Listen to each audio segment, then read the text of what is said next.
challenge the status quo in that word.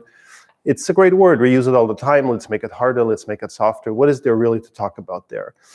I think it's a big one because, when you're lighting and you tell me, Jacob, just do some soft light from the right-hand side. I can do that. And then you say, well, let's do it a little bit harder. And then it's like, well, we wanted a really soft light, didn't we?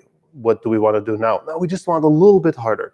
And exactly at that point, all our just buy a soft source, do this, goes down the road. Why?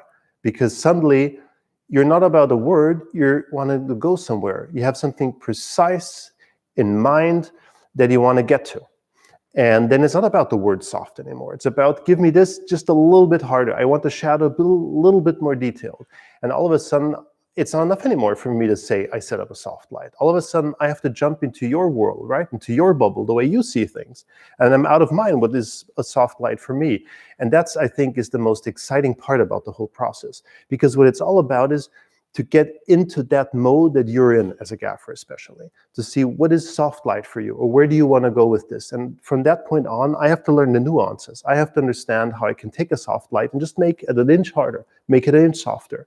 And for me, that's where the word soft light gets difficult, because it's not just soft light, right? It's two things that give us the feeling of being a soft light. It's the amount of diffusion, plus it's the size of the light source or the bounce that we're doing. But we'll get into that into a moment. So for me, it's all about learning, right? It's about learning where you want to go. And learning's a big thing. It's like, why do I have to learn something new now? I'm good at what I do. Why do I have to even get into this? Why go to the hassle? Because it takes energy, right, to learn something new. But let me just tell you something. I thought a long time about this, but I think I'm going to do it. I want to tell you about a big mistake I made. And I want to tell you how that story came about. So about 20 years ago, I was a hotshot gaffer here in Austria. I was the youngest gaffer that started out. I did more and more big movies. At some point, I was shooting 200 days per year, all the international productions that were coming in. I even had to get 2 crews to run at the same time, just because we had so many jobs coming in. So things were going really great. And I was, my spirit was high.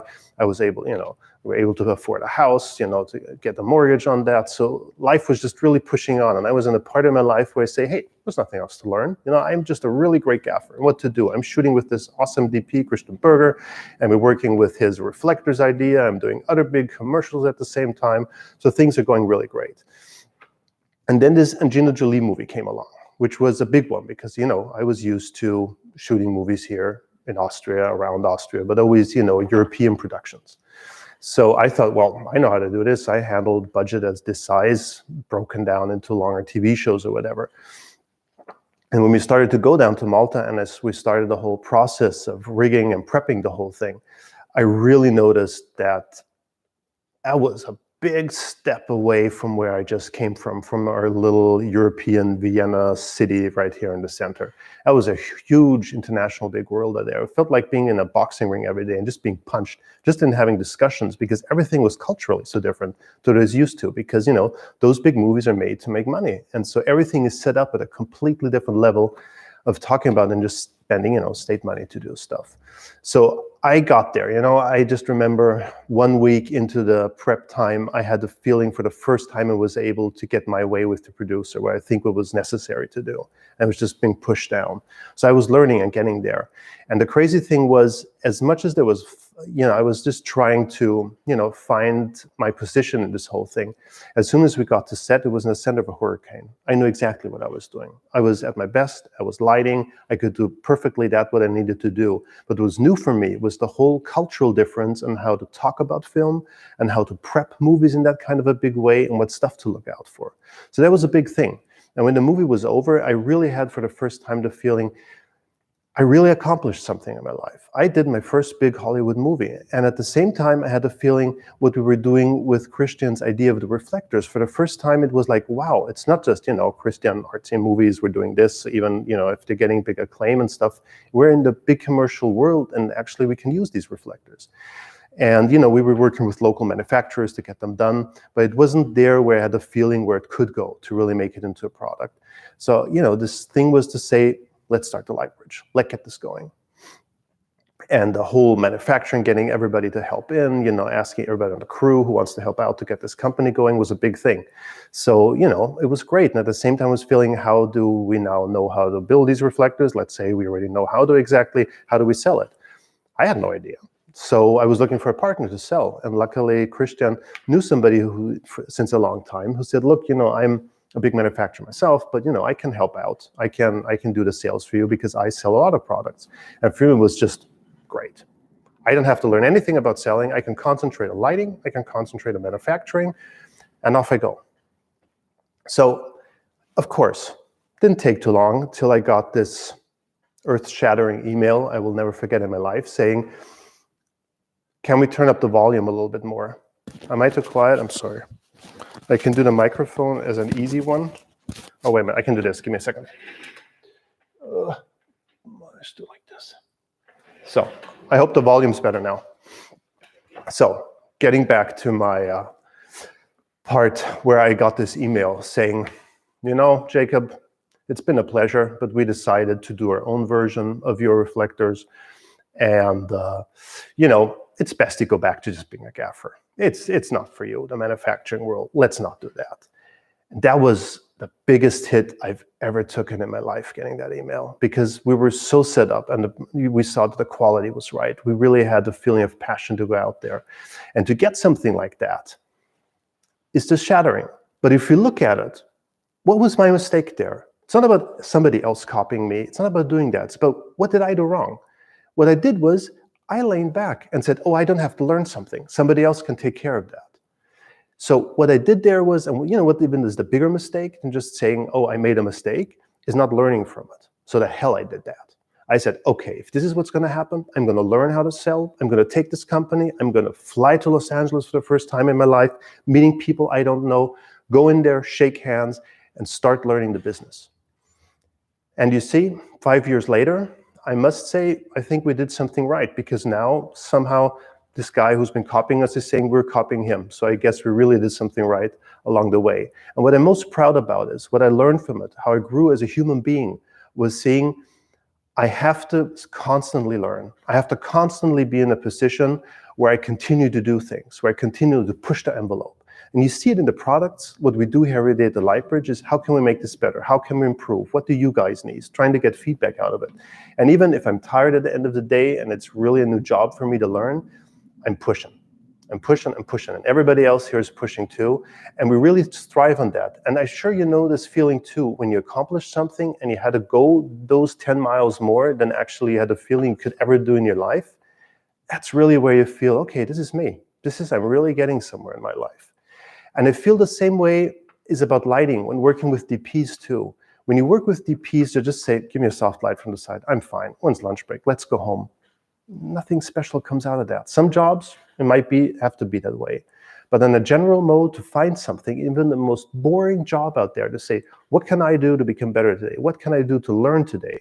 And I think that's the most important and striving thing that makes everybody better on set, that makes the product better, and it just makes you better DPs and gaffers and everything out there. Because at the end of the day, you're being judged by the quality you produce. Nobody cared about lunch break. Nobody, as important as eating is. But at the same time, it's all about what you represent yourself with, what you are. And that's what it is. And I think that's what we have to push for. So, you know, when COVID hit us, it was really, we were starting to sell, everything was going, was, okay, what do we do now? And Judith actually pointed out to say, let's try, why don't you go on Insta Live? Seems people have time to spend at home to look at stuff, and let's do this. So we did that. And thanks, Judith, for pointing this one out. And I took everything I learned from, you know, doing presentations and stuff, and we put it in here. And what I learned is the joy to what you're learning, you know, to put that out there, to share it with you. And you know how amazing it is to see the results that you post back to us on Instagram with all the gear you got from us. That's where I'm learning the most right now. It's seeing, oh, this is the way you use it. Oh, this is what you're doing with it. And that's just incredible to see all of you guys out there shooting, rolling. I mean, everybody's trying to learn a living out there. It's not just let's get something new because it's fun. You get to take this gear to set. You got to shoot. You got to get paid. At the end of the day, you want to get a handshake to say you're booked again for the next job. I mean, there's a lot of stake out there. So the gear out there that we're using, right? It has to live up to that. It's not like saying, buy something cheap, I don't care, you know? It's like with food. Eat cheap food all your life, at some point you're gonna get the bill, you know? You gotta, you know, take care of yourself, and we gotta take care of the lighting that we do too in that kind of a way. So for me, there's, as I'm sure you've noticed, a big relationship between lighting and food. So anyway, going from there, I think, you know, that's the way we do it. And I think that's the way we have to do it. And yes, I love learning everything I can about a company right now. And I love continue to take it with ease what I know from lighting and continue to learn of that too. So this new relationship, not just going from DP to DP, but being with all of you in contact via the social media forum is insane. We haven't had this anywhere like this anymore. So I'll just head into, there's some questions here. What is the best way light while lighting outdoor at night? Well, that's a big one. It depends where you're shooting. If you want to do, I'm starting a movie next week. So we had Tech Recce's right now, a location scouting, I could say in English, where we say, why don't we do moonlight? Let's just put up some lantern posts. Let's try to reuse that. And sometimes it's really important, you know, just to say, as you say, what emotion do you want to get for? How should it feel? You know, what's right for the story in this one? So in some cases, it's just best to augment the natural light coming from street lights. Sometimes it's better to turn everything off, or you're shooting in places where there is nothing. And then the question arises, what's night light, right? What does that remind us of? And that's a big thing about learning too, you know. We learn from what we see, and then we accept it, which can be a really tricky thing for human beings, because we can accept things that aren't that great out there. And it takes us it's better than to relearn than to do something new. So it's the same thing with lighting too. We're so used to blue moonlight, for example. We just taken it for granted. And when you see something else, all of a sudden it's like, whoa, what's this? It still feels like light, right? Sometimes that's the best way to go. So I really think it's not so much a technical approach to night lighting. It's really about what do you want to do. And then when you want to get into that, like I got offered a movie to shoot it's the full movies at night in a forest.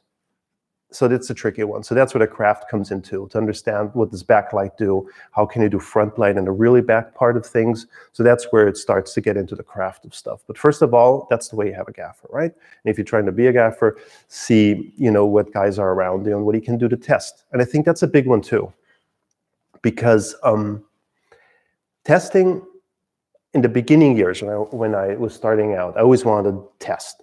And I was like, don't you know your job? Why do you have to test? I was like, well, what do we want to do for this movie? Can we do anything new? No, just stick with it. Don't even try to learn something.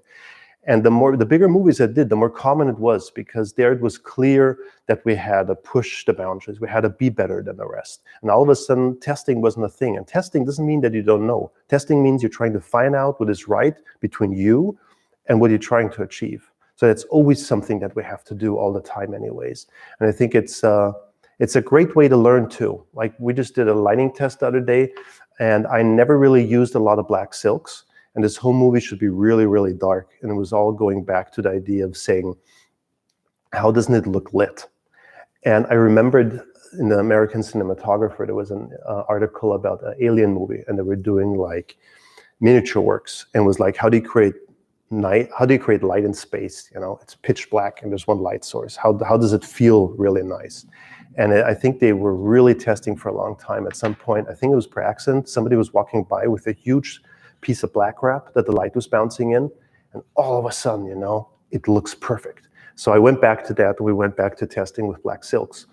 And even for me, you know, you can't be embarrassed about it. You're just about, let's try this. Let's see what it does for us, if it's right for the movie. And it doesn't mean you have to go out there and tell the producer, I don't know what I'm doing, I need to test. It's about, you know, finding this fine line of saying, well, this could be great for the movie. Let's have a look at this. Let's invest into seeing if this works great for the movie. And also, you know, it's about showing it to the DP an idea. I don't want to be on set, the DP trusting me and saying, oh, Jacob knows what he's doing. No, we both have to find a common language, right? There we go back to soft light too. We'll get down to the question of what's the difference between CLS, the cine reflector mirrors, with diffusion to a normal mirror. We'll definitely get into that. Yeah, so that's that. I'm just trying to see, catching up on the comments. You know, this question is interesting because we're talking about learning. If I prefer fieldwork to academic studies, I always felt that I only want to learn if I've got a goal in front of me. That's the way my brain works. I want to know where I want to go. I want to, get this kind of light, or I want to, get my company there or whatever. And then I learn from there. Just to say, I first want to learn, then decide what I want to do. I'm not the guy to do that. So I think it's really important that we all feel comfortable the way we learn and how we learn, because we all are good at some stuff and not good at other stuff. It takes us longer to comprehend it. And I think it's really important to go with the flow with that. That's just the way it is. I'm not fast with numbers. I don't care. I got a calculator, sit down, say, guys, 2 minutes, let me calculate this, and we move on. On other stuff, like with words, I'm much faster. I don't even have to think about it. I just could talk for you for hours. So everybody's different in that kind of way. And I think we really have to embrace that and see where our weaknesses are and how we actually can work around it to get people, like I have Andreas in the company who's fantastic with numbers, to take care of that. And that's all fine. It doesn't matter because we can't be superhumans and we don't have to be. We just really want to be good at one thing, right? And that's where we have to get to. We need, we need a village to get it done in any case. So, but that's the fun thing because that gives us a lot of beer and parties at the end of the day to go from there. So anyway, that's, yeah. I think a really nice movie is called The Notebook, and it's with Christian Berger, and we shot in Hungary. Really small movie, not one of the big ones, but I think the guys really nailed it there. I also believe calculators are great things. Okay, I don't want to get into small talk. Yeah, so just to put that back again, I just want to sum it all up. So the thing is really to be proud of the mistakes we made. They are our mistakes, right? And we're the people that learn from them. And we have to be proud of this process of failing, of trying again and going again. Because at the end of the day, that's the only thing that's going to make us stronger. But to do the things that we love, right? Because that's what it gets down to the end of the day. We got to do what we got to do. So because it's been such a long learning curve with the reflectors when we started out, I wanted to walk you through the process of which sizes we have now, why we think these sizes were interesting for us. It's changing now because it's not only our small little bubble that we're here in Vienna, that we're working on for 15 years, now it's all of you guys out there and the feedback that you bring back to us that's being put into the products too. So that's, anyway, as I can't mention often enough, fantastic. So thanks everybody for posting and for tagging and for letting us learn alongside what you're doing out there right now, which is great. So sizes, right? We have 5 different types of sizes. They start out, let me just roll this over here. Heidi, du könntest vielleicht umschalten zwischendurch. Yeah, see, there's a second camera. Bam! And if I pull this out correctly, there we go. It even comes into the big frame. Okay, so we got different sizes here. So we start out with the really small ones. So we start out with the really small ones. That's 7 by 7. The importance of lighting and film, I gotta stop what I'm doing. It's emotions. It's like when you go to a restaurant and you eat and you're not a cook, you can say, oh, it tasted really fantastic. I don't have to understand what's great about it. I just have to feel good when I go out. I want to be full of energy. I don't want to be tired. I want to have the feeling it just was a fantastic meal, right? And just, you don't even have to analyze it too much. So with lighting, it's even more intense. You watch a movie and you're emotional. You don't understand why. I mean, most people, not except us, of course, working in the industry, think, wow, that movie, I cried, I laughed, I had such a great time. I can't leave this show. I'm watching for hours and hours and hours. But why is this? And I think the lighting part about all of this is about this small little part about it catches you in the gut. It's something that you can't tag. Even if I get into a movie, I don't even look at the lighting anymore because it just drags you in to the scene, into the emotion. So I think lighting is all about creating atmosphere to create emotions, because as humans, we're tagged this way. We remember stuff, right? There's, for actors, there's this emotional remembering. I guess that's not great English, but it's basically if they want to cry, they remember something in their own life that made them feel really sad and they bring it back out again. It's the same for all of us with emotions. So when we're in a dark room and we just have this really one shaft of light coming in, it reminds us of something. And this emotion brings something out in us. Dark spaces, we don't see them, so we're scared about it. Everything really bright lit, we feel halfway comfortable. If it's overlit, something may be, again, different. So it's always about going back between our physical existence in light and how we remember that and how we can transport that into a square box so everybody else out there can feel something maybe similar to what we have what we were trying to achieve. There's not always 100%, this will do this, never. Everybody will tell you something different. If you say, look at a painting, what do you feel? Everybody's going to say something different. It doesn't matter. The only thing that matters is that we create emotion. The rest will take care of itself. It's downhill at that point when we can trigger that. So when it comes to emotions, let's talk about sizes of reflectors. 7x7. The reason we did this, and I don't want to drop it, so there we go. The reason we did such a small one is really for catching eye light. It's great to hide on tables. It's great for tabletop work. It's great for really precise little stuff if you want to get something there. Yes, we will get to the size. I'll go through sizes, and then we'll go to diffusions, and then we'll have a look at it with a laser to really have a look at what ray of light would do and how that affects it. Okay, so 7x7 reflector. Really great for eye lights, really great for tabletop works. We hide it often on tables, for example, for eye lights. And in the last few movies, I've actually started hiding them in lampshades, like the one back there, just to get a little bit extra punch. You won't see it. And it does what it should for that little way. From there on up, we go to a 15x15 centimeter reflector. This is this size here. So this one's already really special because it allows you to have a light that's, you already created, or there is an available light and you want to add a little speck of light. Not too much. So you just want to have this little bit of light that pushes in somewhere, because the more light you catch with the reflector, the brighter it's going to be, right? That makes sense. So by having a size like this, it's really great for getting something out in the face, for adding a little bit something on your clothes. And we use it a lot, just for background stuff, for example, for some sunlight in the back, some specular stuff. Works really great there too. So that's where the 15 comes in place. The 25 is an interesting one, because that didn't exist actually for a long time. It was like we had the big ones, the 50s, then we had the smaller ones, and these kind of came in place to fill in the gap, because it's really interesting. We're always lighting physical spaces, and all physical spaces, as humans, are a certain size. So every door is a certain size, the ceiling height is a certain size. So somehow some sizes just fit magical into a room.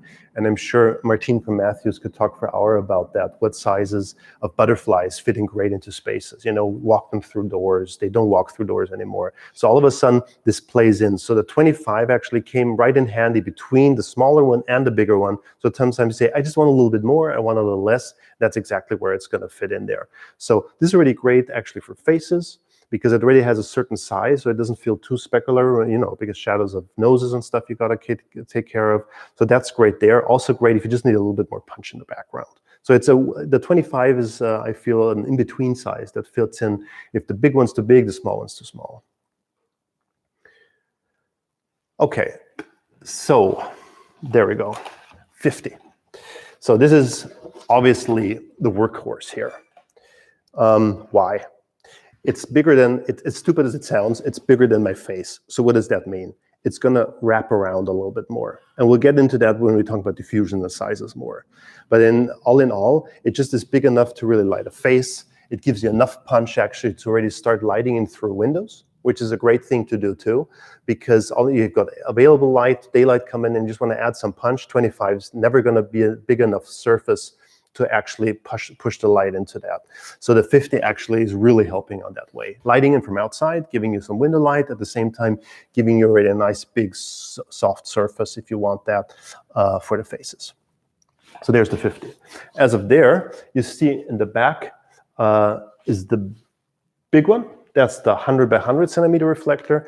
This is already a really special one. This is a workhorse if you're lighting in through windows. That's the size where you say, well, I need a definitely big size to light in size. Everything bigger than that is already going to be a massive setup from that side on, which is great for all the feature film work where you get that a lot. Well, we need a bigger size. What's the biggest one you got? What? You only got 4x4. Obviously, that's on the stage where you say you got enough guys actually and girls to handle all the stuff.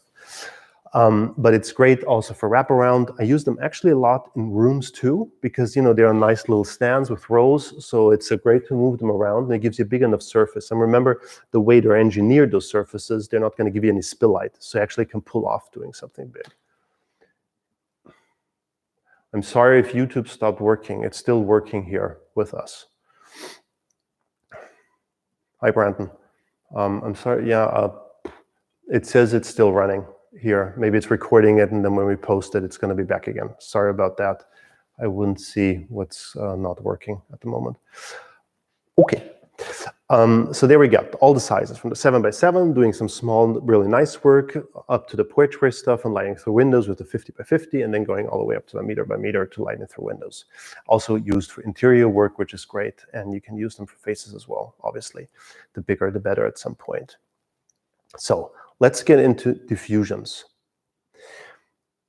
When we talk about, next time, please try to give a practical example of lighting. Yes, sir. I will next time not talk as much and go back into doing something really practical. I'll do that. Sometimes you need to talk, man. Sorry about that. When we go into diffusions to talk about something practical, we have a range of 5 different ones.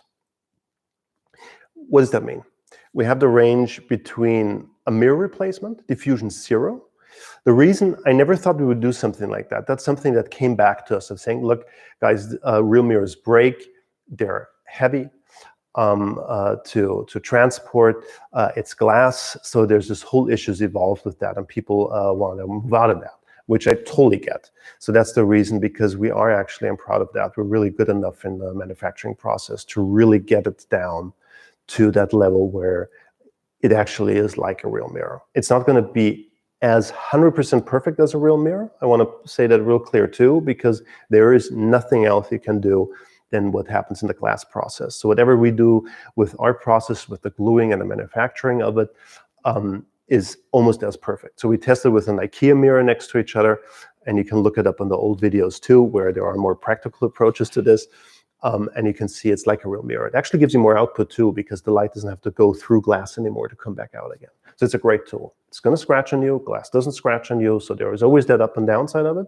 But I think in terms of the family of working, I wanted diffusion 1. Now I need it harder. Okay, you can go to diffusion 0. That's actually the reason on the other end of the scope, we did a diffusion 4, the super wide, which is really close to your Muslim, for example. The reason we did it for the same reason is you're in the family. You're going to go to 3 to 4. You want to go back to 3. You don't want to change grip. You want to be fast, easy, and precise, and just swapping out stuff to see what you need. At the same time, diffusion 4 is rainproof, so not with the rags out, they don't get wet on you, and it's windproof, so not with all the pulley boards out there that they're just going to break with you on that. I remember being a electrician still, and we were doing a commercial, and was a big one from, I don't know where the guys were from, and a big setup, and I was standing there outside needing to hold a pulley board to take out some reflection from a glass that was coming from an opposite window and hold it off. And the wind was so strong, I swear I was holding the pulley board like this. All of a sudden the whole pulley board blew off, and it was a high-speed shot, and you could see all the pulley board stuff going through frame like that. So that was the end of the pulley board that way. And now we're at diffusion 4, and that will happen to you if you want to do it like that. It's more heavier, of course, than a pulley board. So in some circumstances, it's a great thing to do. Environmentally, pulley boards, I'm trying not to use them on this feature film anymore. Let's see how we do. Yeah, so when we go, the question came up with the Opal and Nolton Opal Frost, right? That's a completely different world, because we're talking about lighting through objects and what's happening when you're lighting through object, and how the light disperses from there, and how it starts to refract it, how it starts to diffuse it. So that's on the other end of the spectrum of what we're doing with reflecting the light, but actually the process is quite similar. So when you go to diffusion 1, I'll show this right here. You can see my face still a little bit. Yeah, you can on YouTube too. There we go. So there we go. I'll do it for YouTube too. Let me see. Exactly. So my face is still a little bit there, but it feels like it's behind an Opal Frost a little bit, if you may say. So this feeling of saying the light source is further away, my face is further away because it's not here. It's actually, over here. And at the same time, it still gives you this little beautiful glow of diffusion in the front of it. So this actually starts to break up the light a little bit. What it does is, and that's the insane thing about it, is this is actually manufactured, it's actually engineered surface. So every ray that goes in, comes out, is precisely what it should do. And we'll have a look at this with the laser that's already on behind me in a second. Good. So this is diffusion number 1. It's going to be really great for hotspots, for sunny sources, for redirecting light. Diffusion 0 is also going to be great for the same reasons of that. But if you need this little bit of diffused light, like you'd say, I want an 8th Hampshire, I want an opal frost, a really thin one. This may be, just for your mind, if this helps, close to it. It's going to be entirely different in a way because you're reflecting the light. So it means you're going to have less fall off. You're not going to have the spill light issues because this is an engineered surface, and not with the opal. It's going to open up like a frame, right? You got to put flags left and right side of it. So this is not going to happen. Diffusion 1, I'm actually showing you a 2. See, that's where it goes. Diffusion 1, let me do this again. So there we go. See, I'm concentrating and talking. So that's close to my face, right? So this is diffusion 1. Feels almost close to a real mirror. And here we go, diffusion 2. There we go. Oops, there's my face. And it's already more diffused. So you see what's happening here, right? It's getting a little bit softer and it's getting more softer. At the same end of the things, you see in the back, it's got color codings. So why is that? The reason is it's easier on the radios that we found out, because to call out numbers on the radios, we're doing that all the time. Bring me a 4K, bring me that. Now you're adding in the mix with reflectors. Bring me a 25-1. Okay, so sometimes it's just like, wait a minute, let's break this down and make this simpler, because sometimes the connections aren't as good. It's much easier to say, bring me a 25 blue. All of a sudden, we don't use the color codes as much in the lighting industry, so it really points out, oh, he needs a Cine reflector. Guys, get him a Cine reflector out of the truck. So this is what's really helping. So diffusion number 1, black. Diffusion number 2, blue. And these tags, you see on the back here, they come in the sleeves. You'll also have the color codings on here, so it's really a system that's meant and streamlined for speed. There we go. From there we go to diffusion number 3. There we go. See, it's even more diffused. So here we're already going very far into the diffusion world, but still you start to kind of feel my face a little bit, right? Which is really interesting. So that means is you still have the feeling the light source is not where the reflector is, it's further away. So even if actors are walking, it's not about so much technically about the fall off, it just gives you a different feel for it. And I think that's the most important thing we need to look out for, because the light meter is not going to tell us if the light feels right. It's not going to tell us if it fits the scene. It's going to help us technically if the exposure is there, but it ends there. And actually the fun starts there. So from that point on is when you go to flavors and you find, for example, like Eddie says, he loves the 2. And everybody, for a movie, it may be different. For me, a lot of times it's the 3s from that kind of way. It goes from there. And Nestor Mendoz, if you haven't seen that guy's work, go into it. We learn so much from him. Such beautiful work in that kind of a way. So yeah, it's all about perceiving and looking at light and finding what you want to do. And these reflectors, it's so basic, right? It's not just a button you push, it gives you this. This actually opens up multiple options for you. Okay, diffusion 3. Diffusion 4, then we get to some practical work, and I stop talking, is diffusion 4 super white. This is what I said is already really close to our bounce boards that we know. If you start, and that's an interesting thing about engineered surfaces, it's subsurface scattering. So it's an aluminum layer, and it's got a top layer that feels almost like paper, but it's much more durable and much more output. It's only got 2% light loss, which is insane. In there, it's subsurface scattering. It's like snow. Light penetrates the first layer, reflects, comes back out again. Some of it gets reflected off the first layer. So it's giving you this more voluminous light. And I feel that when you do a double reflection into diffusion 4, it's going to feel different than any of the stuff we've seen before. Somehow it kind of lights up magically. But again, there we go into what you're looking for, what you like, what you feel is great for yourself. So it's just about offering the varieties, which is the best thing for me as a gaffer, obviously, to say, look, we can do anything we want from there to give you all your options. Okay, so we got that covered. So we got one thing we haven't covered. Yes, the original 4 was not able to keep up in quality and consistency, which is a huge thing for us. If you purchase a diffusion number 1, you're going to get the same thing far down the road. And if we have the feeling we cannot keep up this consistency, we got to stop it. We're going to find something that does it, because nothing's going to be worse, and Martin knows exactly what I'm talking about. You have something you want to swap, suddenly you get something different, it's changing, like gels, right? You use it, okay, I got my perfect color, and then it's going to fade out, and suddenly the color doesn't feel right anymore. And we don't look out for that because we're worried about other stuff, and we don't want to worry about this stuff with lighting. It has to be consistent, it's got to be the same, it's going to give us the results day after day after day on the set. So it goes from there. So it's one thing that I really want to quickly talk about before we go into the laser, is size, right? Because I'm sure you've experienced saying, let's bring in the frame a little bit closer, let's bring it in closer. This feeling of this closer, what does it do? It gives you the feeling of a more soft light. Why? Because it's the same diffusion and it's the same size. So why does it give you the feeling that it's softer? The reason it's giving you softer is because of the wraparound, which means physically, the light source, like I was saying about the 50 here, is not only coming in from this direction, it's coming in a little bit from behind, and it's coming you a little bit in from the front. So it's wrapping into the shadow, lighting up the shadows, and that's the reason it's giving you this more softer feel, which is a crazy thing. And we'll have a look at this in a second, because I feel that this is something on the day-to-day process with the tools we had up until now, it's never been such big of a concern. And with the reflectors, you can get so much more precise results if you take care of that. Yeah, so that's what's important about size, to talk about that. So if somebody says, just give me a soft light, just always think about two things.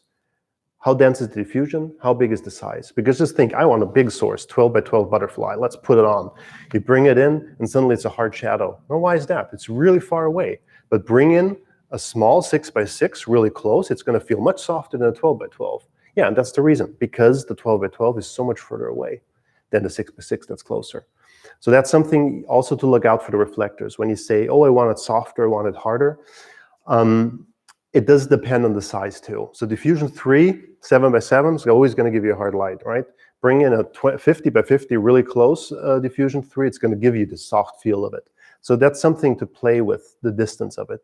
And at that point, I also want to point out theoretically, again, that ambience matters. You know that feeling? You have this small, I don't know, back in when I was doing this kind of stuff, like having a small HMI, 400 watts, it looks great, looks like sun. Why? We are shooting in the shadow, there's enough daylight coming in, giving you ambience, and the punch of the small lights is enough. Then the sun goes down on us. What happens? Oh my God, it looks horrible, because you're losing the fill light, and all of a sudden the small light source is not giving you the feeling of penetration like sun would do. So that's something to also look out for the reflectors, depending on which light sources you're using. So it's going to feel soft and beautiful, maybe because there's enough ambience light mixing into this. So that's something to look out for at the same time. So actually something we could look at in the next Insta Live session. Okay, let's go look at some lasers to get down to business. I'll turn off the lights, and let's see that it hopefully holds up technically. So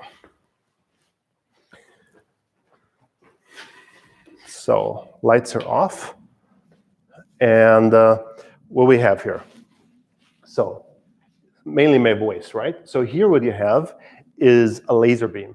That's all. It's a simple, clear laser beam that's traveling around in this room. We've got a lampshade that's now lighting up the room a little bit because the laser's going in.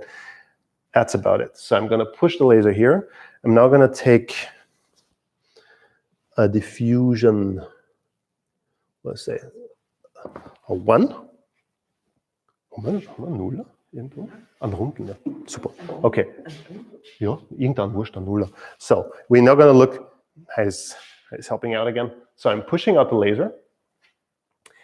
And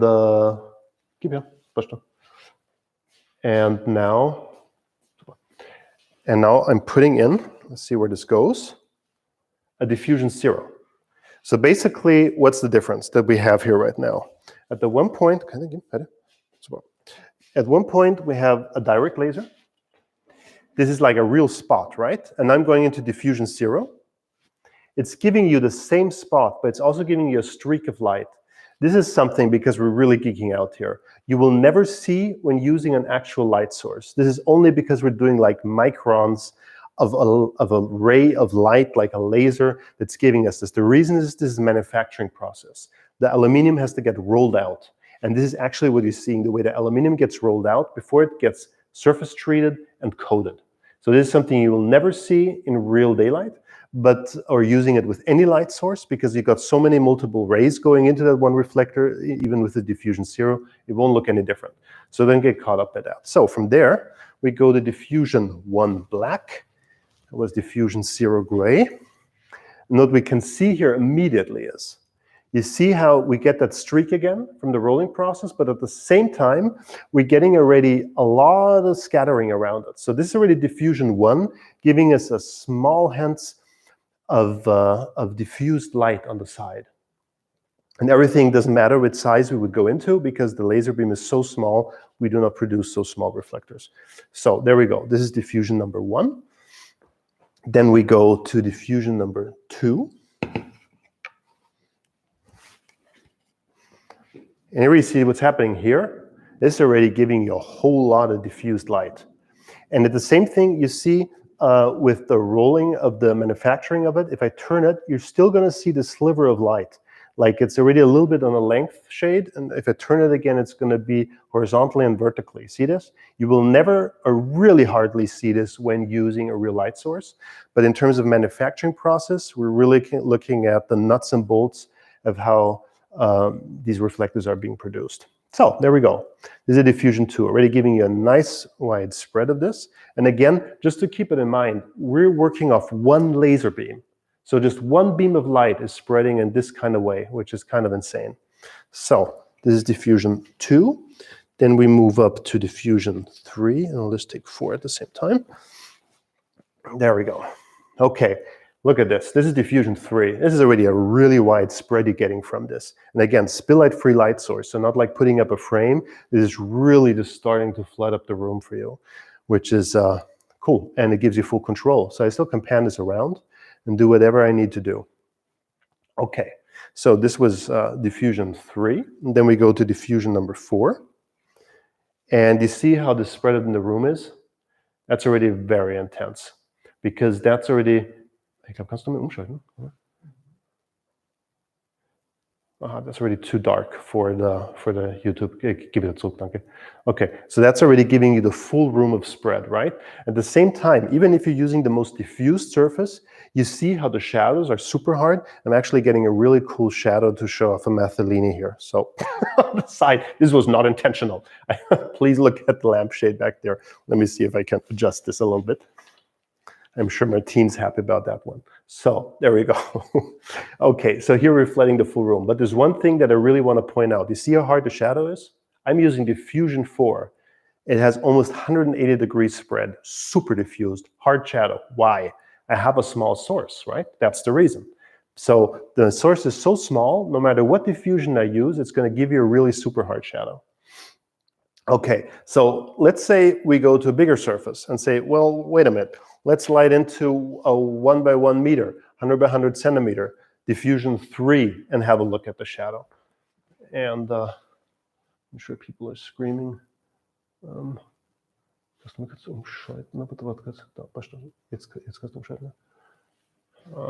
So this shadow, you see what's happening, is like super hard. We're going into a 100 by 100 centimeter reflector, and it's still a really hard precise shadow. Same thing again, single laser beam. It's going into the 100 by 100, and it's creating this really hard shadow. And this won't change no matter what size we use. Even if we say, well, wait a minute, Jacob, let's go to diffusion number 1 and do this. And I put this into the beam. It's going to be as hard, but I'm not going to have as much spread. Oopsie, there we go.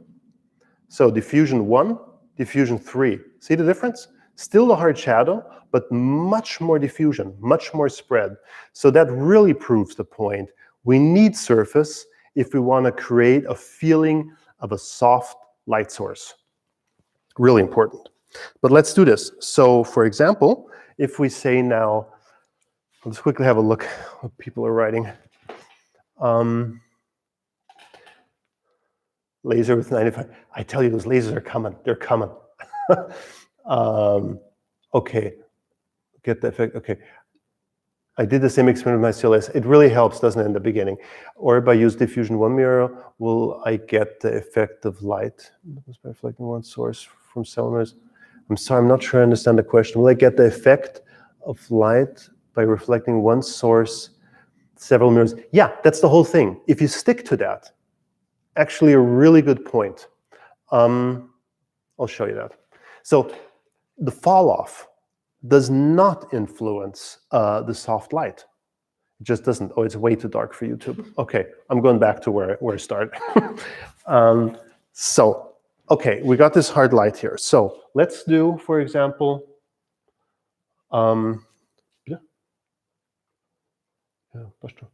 so let's go, for example, and say let's double reflect it. So what I'll do is I'll take a diffusion 0 to really do this.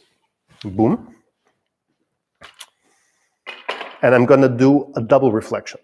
So what I'm doing is I'm panning out the laser into the opposite direction of the 100, and now I'm lighting into the 100 reflector, and now I'm doing the same thing again. So you see, it's a little bit of spread, something we get from the diffusion 3, but still a super hard shadow. So even if I'm doubling the distance, see, I even can do it like this. I move in the laser into shot, so you see this too. Now I'm taking the beam, I'm putting it back, and then I'm lighting it. Same hard shadow. Yes, the fall off will be much bigger. Actors and actresses moving in the frame, they won't blow out, it won't feel as sourcey, but it will not give you a softer light. The softer light will only come by diffusion. We already did as much as we could, let's say with a diffusion 3 for right now, but the only thing we can do now is increase the size of the surface. So if we go from diffusion 0, we go to diffusion number 1.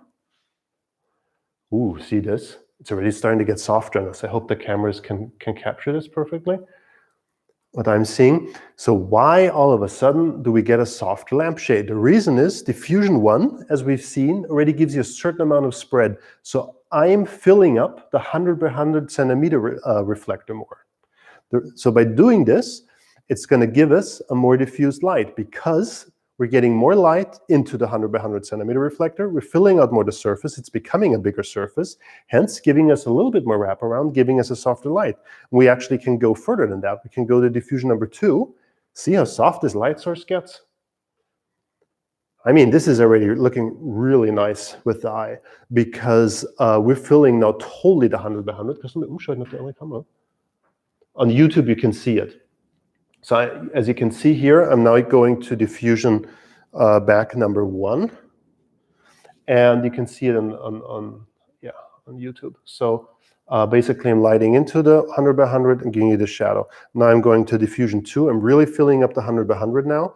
And I'm getting a really nice shadow for that reason.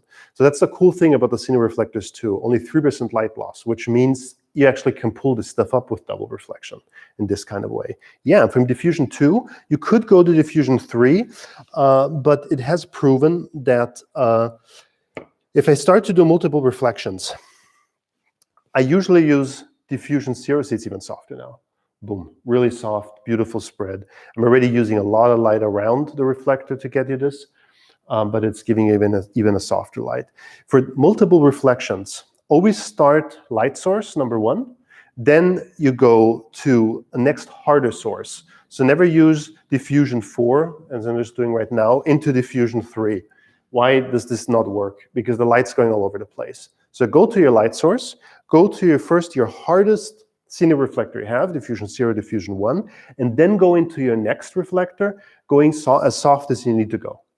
So from diffusion 0 to from diffusion 0 you start out with, from 1 to 4 basically.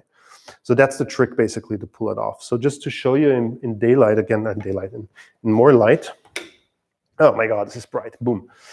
What I did, yeah? So basically we had the laser here. Now we took the 100 by 100, I lit into the laser, I took the laser beam, redirected it into the second reflector and then onto the set. So just to point this out again, this is your light source. Then choose your hardest reflector you want to use. Usually I go for diffusion 1. Why? It gives you the minimum amount of spill light, nothing. It will only punch your light back up again. So you don't have to worry about, like I showed in previous sessions, lighting down into a reflector, lighting back up again. So this really helps keep away the hassle of working with the reflector. Diffusion 1, then light up, and then you go into the next size of diffusion. And then from there you can go, even this nice 1-to-1 or 1-to-2, it's always going to be adding up diffusions from that way. Yeah, so basically this was the big thing that I wanted to show you today, how size actually at some point does affect the softness that we need to go into. Okay, so let me just go down. You can feel the shadows of each corner with a softer light. Yes. Oh, focus. I'm sorry for this close-up. There we go. Yes, you can always add additional sources and start filling in stuff where you're needing it. I'd always take care of that in terms of multiple reflections. If you sort of add like a harder one into a harder one into a softer one, you won't see it. But as soon as you move aside, you're going to take care of it. So it's definitely something we do all the time. But it's going to be a little bit more careful. The more I'm filling, the more I tend to use bigger surfaces. Just use the window, use the wall, or use the ceiling. Just really carefully, not to just give you some undefined lighting. But that really helps. Yeah, and the sun is just a great thing to use too if you don't want to use a light source, that's for sure. Yeah. Okay, that was today's Insta Live. I must say thank you so much always for joining and being here. It's really one of the biggest pleasures I have that I can talk to you guys and I can answer all your questions. So if anything comes up, you have the feeling this has not been talked about, I'm always grateful if you go back into the chat, into Instagram, get back to us. We'll review it, see how we can put it together into one session like this. Yeah, if there's any last questions, I'd be glad to answer them. Otherwise, we're at the end of our hour. And I'm ready for a beer, and some of you guys around the world are ready for your second morning coffee, I'm sure.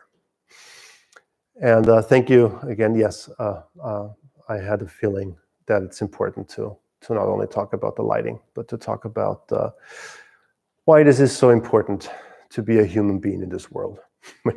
I guess at the end of the day, what we're here for. Hey, Femi. Yeah, just another fantastic DPs over here. I'm always glad I'm not seeing who's online because then I get embarrassed. But it's great anyways. Brilliant. Ready to sleep. On the other side of the world, I am sure you are. Sehr gut. Vielen Dank. Vielen Dank auch. Thank you so much, Matthews, for joining. It's a pleasure to work with you. If you got any questions about CLS here in the States, go to those guys, come to us. It's just been an amazing partnership. It's been coming along. Such passionate people wanting to work for lighting. Cool. Thanks, everybody. Cheers, Prost, salute. Single would you use perfectly to soften the light? What would be a diffusion? A single diffusion you would use to perfectly soften the light? Diffusion 4. At the other end of it, that's going to give you the maximum diffused amount of light. So even if you're not wanting to put a light source in there, just add a little fill, just take the reflector into your hand. Off you go. To put a seawheel in the back with a spigot, so you're not getting your fingers all over the reflectors like I've been doing right now, and just pump it in, it's going to be ready. Oh my God, 3 p.m. in India. I really hope to come to India one day. This is there. There you go. Awesome. Thanks so much, everybody, for joining. Anything, come back to us. Contact Judith, contact myself. We're all here for you. That's what keeps us going each day. Thanks so much. Stay safe. See you again in 2 weeks. Bye-bye.